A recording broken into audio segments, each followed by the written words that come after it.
हम में से बहुत सारे लोग ऐसे हैं जो अपने दोस्तों के साथ ना बैठकर अपने बुजुर्गों के साथ, जो हमारे बड़े बूढ़े होते हैं, जो हमारे बुजुर्ग होते हैं, उनके साथ बैठकर टाइम स्पेंड करना पसंद करते हैं, उनसे बातें करना पसंद करते हैं और अपने दिल की बातों को शेयर करना पसंद करते हैं। और ऐसे जो बड़े बूढ़ों के पास बैठते हैं अपने बुजुर्गों के पास, तो उन्होंने कभी न कभी अपने बुजुर्गों के मुंह से ये जरूर सुना होगा कि हमको 99 के फेर में नहीं फंसना चाहिए। अब परसों मैं एक बैठा हुआ था दादाजी के पास में, तो उन्होंने मेरे से कहा कि बेटा, अभी 99 के फेर में नहीं फंसना चाहिए। अब मैं भी बड़ा कंफ्यूज, यार ये 99 का फेर होता क्या है। मैंने पूछा कि जरा इसको थोड़ा सा एक्सप्लेन कर दो कि ये आखिर होता क्या है 99 का फेर। देखो, मन में एक जिज्ञासा सी पैदा होती है ना कि ये 99 का फेर होता क्या है। बहुत लोगों के मुंह से हमने सुना है, बुजुर्गों के मुंह से। तो उन्होंने मेरे को बताया कि 99 का जो फेर होता है वो असली कहानी क्या है। और उसे सुनने के बाद मुझे बहुत ज़्यादा इंटरेस्ट आया उसमें, और वो कहानी मैं आपके पास शेयर करना चाहता हूँ। कहानी मोटिवेटेड भी है, मोटिवेशनल कहानी भी है, और एक हमारी इंस्पिरेशन भी है। तो कहानी क्या है वो मैं आपको बताता हूँ। एक बार एक राजा, राजा तो बहुत ज़्यादा पैसे वाला होता है, राजा राजा ही होता है। उसके पास महल वगैरह सब कुछ होते हैं, उसके पास बहुत सारे नौकर चाकर होते हैं, बहुत बड़ी सेना होती है, प्रजा होती है, और वो वहां का राजा होता है। तो एक राजा था, उसने एक बार देखा कि उसके यहाँ एक नौकर काम कर रहा है। अंदर ही अंदर बहुत खुश है, वो गाना गुनगुना रहा है। उसने अपने मन में सोचा कि यार, मैं इस नौकर को कभी तनख्वाह नहीं देता, केवल रहने की जगह देता हूँ और खाना खाने के लिए खाना देता हूँ। फिर भी इतना खुश है, और मैं राजा होने के बाद भी इतना खुश नहीं हूँ जबकि मेरे पास सब कुछ है। उसने उसको दूसरे दिन नोटिस किया, तो उसने फिर देखा कि वो आया, मस्त अपने काम किया, खुश होकर स्मेल करता रहा। और उसने देखा कि ये फिर गाना गुनगुना रहा है, बहुत ज्यादा खुश है। और उसने उस नौकर को राजा ने 4-6 दिन नोटिस किया। अब वो तो खुश था नौकर, लेकिन राजा टेंशन में आ गया। बोला यार, मेरा नौकर इतना खुश क्यों। तो एक दिन वो अपने रानी के पास बैठा हुआ था। रानी बोली कि राजा साहब, मैं कई दिनों से नोटिस कर रही हूँ कि आप काफी परेशान से नजर आ रहे हो, इसकी वजह क्या है। उन्होंने कहा, राजा ने, यार क्या बताऊं, हमारा एक नौकर है, और उसको केवल हम लोग खाने के लिए खाना देते हैं, और रहने के लिए उसके पास घर है, और वो इतना ज्यादा खुश है, जबकि मेरे पास इतनी बड़ी प्रजा है, इतने सारी सेना है, सब कुछ है, उसके बाद मैं इतना खुश नहीं हूँ, उसकी वजह क्या है। रानी ने कहा कि राजा साहब, अभी जो वो नौकर है ना, वो 99 के फेर में नहीं फंसा, इसलिए वो खुश है। तो राजा ने भी हमारे वाली बात पूछी कि 99 का फेर होता क्या है। तो रानी ने कहा कि एक काम करो, अपने किसी भरोसेमंद आदमी से सोने के 99 सिक्के एक थैले में रखवा कर उस नौकर के गेट पर छुड़वा दो। उसने ऐसे ही किया।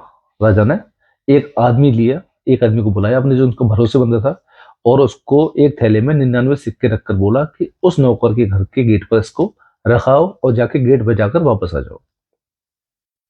नौकर, उस आदमी ने वही काम किया। नौकर के घर गया, उसके गेट पर उसने वो थैला रखा, गेट बजाया और वापस आ गया। अब वो नौकर और नौकर की जो बीवी थी, वो उठकर आते हैं, कितनी रात में कौन हो सकता है।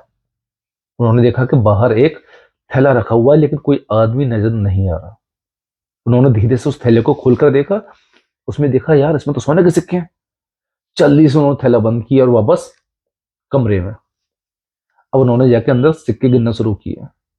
1 2 3 4 5 6 पूरे सिक्के गिन लिए।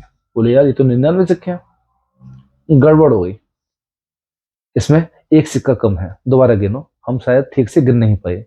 उन्होंने दोबारा गिना, फिर 99 सिक्के निकले। यार अब वो नौकर टेंशन में आ गया, बोले नहीं, रखने वाला या तो पूरा 100 सिक्के रखेगा, ये 99 तो रखेगा नहीं। तो उसने बहुत कई बार गिने, लेकिन वो बार बार 99 ही बैठे। अब नौकर की रात की नींद उड़ गई। बोला यार, या तो सिक्का कहीं गिर गया। तो उसने अपने आसपास के एरिया में 5 5 6 6 किलोमीटर रात में ही चक्कर लगाना शुरू कर दिया, एक को सिक्का ढूंढने के लिए। क्योंकि उसको 100 सिक्के पूरे करने थे। पूरे में घूम लिया, सारे काम कर लिए, लेकिन उसको एक सिक्का नहीं मिला। बहुत ज्यादा टेंशन में आ गया। उसकी बीवी ने पूछा, उसकी जो पत्नी थी, कि अब क्या करोगे। बोले मैं कुछ भी करूँ, राजा साहब को खुश करूँगा, मेहनत करूँगा बहुत ज़्यादा, लेकिन 1 सिक्का और लेकर मैं इसको पूरा करूँगा, उसके 100 सिक्के करने हैं मेरे को। अब वो राजा के यहाँ दूसरे दिन गया, उसने बहुत ज़्यादा काम किया, लेकिन वो टेंशन में नज़र आने लगा। अब राजा ने सोचा यार ये तो टेंशन में आ गया। अब राजा उसको देख के खुश होने लगा। बोले यार रानी का आइडिया काम कर गया, अब ये टेंशन में आ गया। अब वो रोज बहुत ज्यादा काम करे, राजा को खुश करने के लिए बहुत ज्यादा मेहनत करे, लेकिन अभी एक सिक्का उसको नहीं मिल रहा था। तो उसने राजा ने एक दिन पूछ लिया रानी से कि तुमने ऐसा क्या किया, ये 99 का फिर मेरे समझ में नहीं आया था कि था क्या मामला, और ये अब इतना टेंशन में क्यों आ गया, पहले तो बहुत ज्यादा खुश रहता था। तो रानी बोली कि राजा साहब यही तो 99 का फेर है, आपने इसको 99 सिक्के दिए, अब ये इस वाली बात की टेंशन में है कि ये 100 सिक्के क्यों नहीं थे और ये 100 सिक्के पूरे कैसे किए जाएं। अब ये आपको खुश करने के लिए बहुत ज्यादा मेहनत कर रहा है, अब आप एक काम कीजिए, मेरे कहने से इसको एक सिक्का और दे दीजिए। तो राजा ने उसको एक सिक्का और दे दिया और वो नौकर बहुत ज्यादा खुश हुआ कि अब मेरे पास पूरे 100 सिक्के हो गए। लेकिन जब तक उसके पास पूरे 100 सिक्के नहीं हुए, उसको 99 सिक्के से तसल्ली नहीं थी, उसके मन में लालच पैदा हो गया। तो जो बुजुर्गों ने बताया वो यही बताया कि जब हमारे मन में लालच पैदा हो जाता है ना किसी चीज का, जब तक हमारे पास कुछ नहीं है बहुत खुश हैं, लेकिन जब हमारे मन में लालच पैदा हो जाता है कि हमारे पास इतना है, हमारे पास और होना चाहिए और होना चाहिए, तो बहुत ज्यादा हम टेंशन में आ जाते हैं और अपनी जिंदगी को हम खराब करने लगते हैं। तो ये होता है 99 का फेर। जब उसके पास 99 सिक्के थे तो उस नौकर को तसल्ली नहीं हो रही थी कि अभी तक मेरे पास कुछ भी नहीं था और 99 आ गए वो बहुत है। नहीं, वो एक सिक्के के लिए बहुत ज्यादा दुखी रहने लगा, बहुत ज्यादा और काम करने लगा, क्योंकि उसे केवल एक सिक्का चाहिए था 100 पूरे करने के लिए। तो ये होता है पूरा 99 का फेर। जब आदमी के मन में कोई लालच पैदा हो जाता है ना, तो बहुत ज्यादा परेशान होने लगता है। तो लालची नहीं बनना चाहिए, जो है उसमें संतुष्ट रहना चाहिए और अपने जीवन को एंजॉय करना चाहिए। अगर आप 99 के फेर से बचे रहोगे तो आप अपने जीवन को एंजॉय कर पाओगे। All the best. जय हिंद।